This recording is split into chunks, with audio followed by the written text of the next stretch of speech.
伫肺炎疫情起起落落之时，病院拄着开刀，时常需要规身躯麻醉。不过，其实依照病情，如果轻中度的手术，连后头面大的负担较少，无一定要用气功来插功的方式。全身麻醉的话，在一些比较不是很大型的手术的话，它可以不用插管，因为它不会因为那个腹部的压力让它造成它开刀的困难。在一些比较像是骨折的手术啦，或者是一些打石头的手术，比较浅的手术的话，它就可以提供足够的麻醉的效果，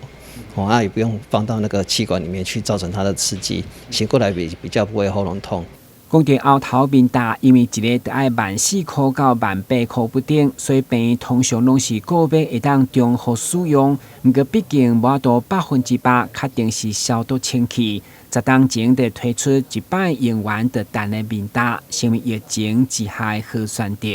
传统的喉头镜确实是真的很昂贵，一支要1万多块了，所以一定会一直重复使用。那要抛结石的话，大概只有800-900块钱那用过一次就丢，就不用担心其他的问题。就民众可以他自己选，可以主观主张。可以，大家可以自己选，看是要省那900块，还是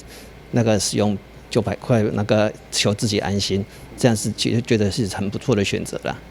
各种病院麻醉科表示，虽然一摆用完的单的面大需要自费900块，不过推出以后，该院1/3的患者拢愿意采用。台南新闻管及林根采访报道。